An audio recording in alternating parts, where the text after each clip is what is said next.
everybody. It is episode 4 of the If Adoptive Mama Ain't Happy podcast. Today, I'm going to be talking to you about what to do to get your adopted child to behave. Every parent has trouble from time to time with their kiddos' behavior.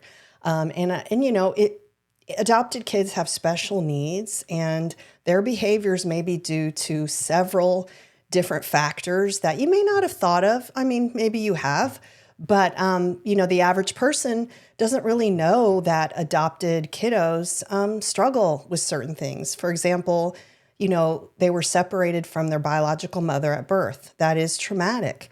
They could have had stress in utero with mom's anxiety, mom's mental illness, or even mom's substance use. They may experience confusion and sadness about being adopted, or anger and defiance to reject you before you reject them or give them away as their biological family had to do. These are big feelings, and the behaviors can be even bigger if you aren't sure how to manage them.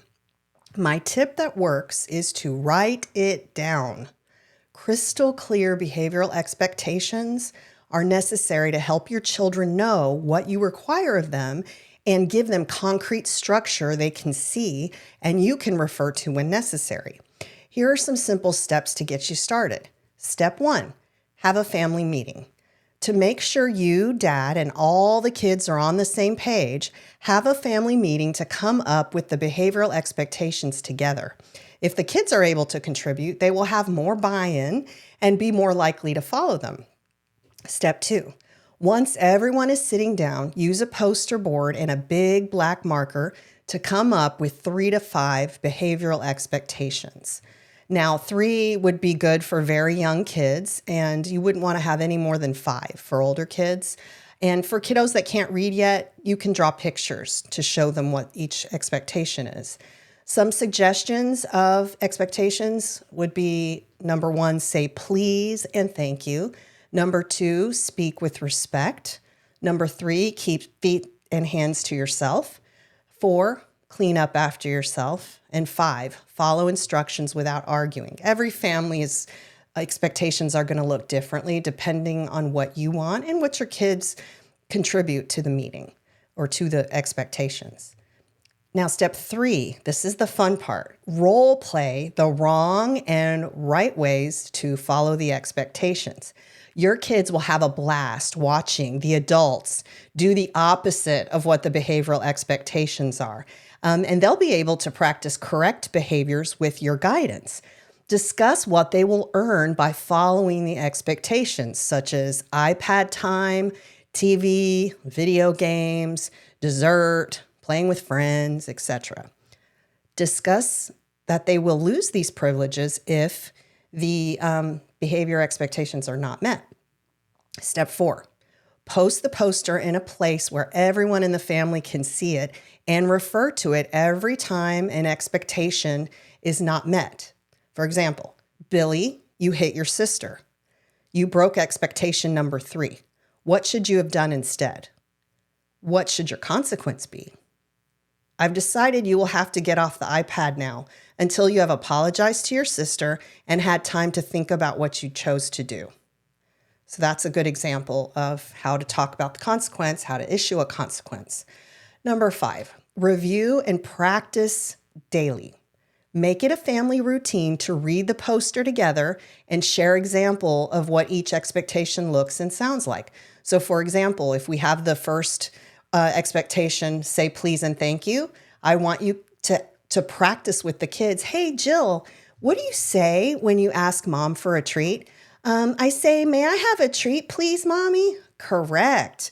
Johnny, what do you say when somebody gives you something like, your sister gives you her last Pop-Tart? I say, thank you, mommy. Excellent job. So you want to give them an opportunity to give examples of each rule because that's just going to reinforce it.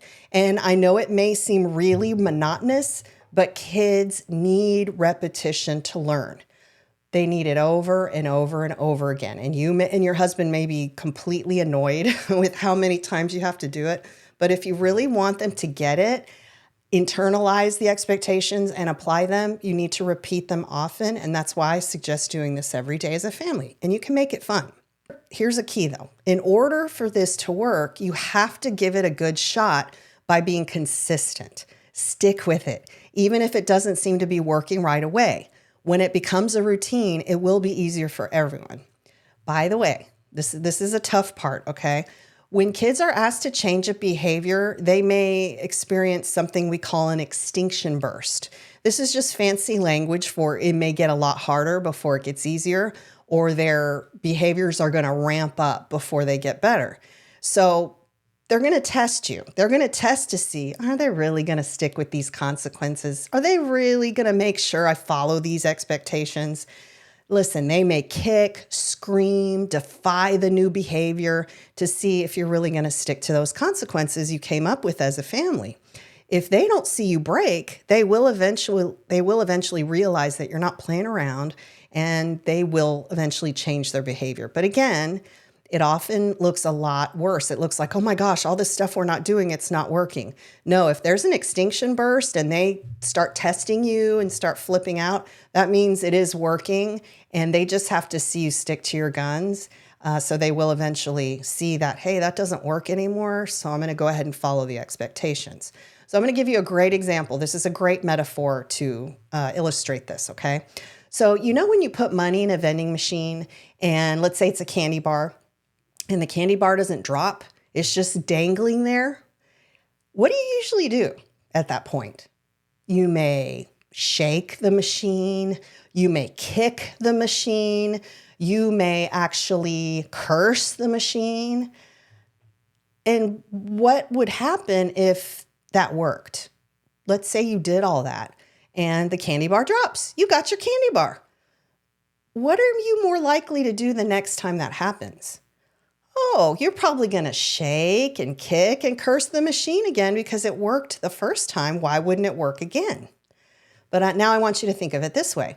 Let's say you put your money in, that candy bar's dangling, and you shake and you kick and you curse, and that candy bar doesn't drop. It doesn't move at all.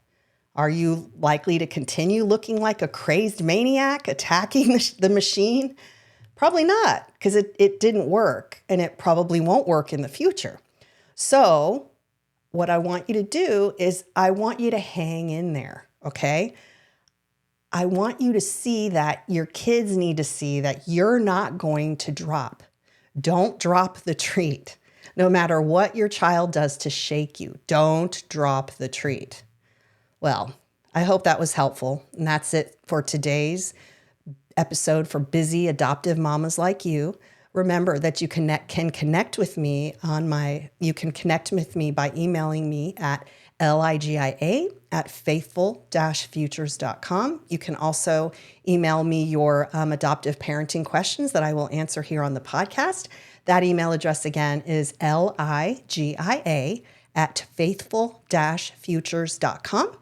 And also, please go to my website, www.faithful-futures.com. And there's a link there to download my free 7-day video devotional for busy adoptive moms. I'd love for you to check that out. And also on my website, there's a link to join my free Facebook group for Christian adoptive moms. It's growing every single day, and it's becoming more and more engaging.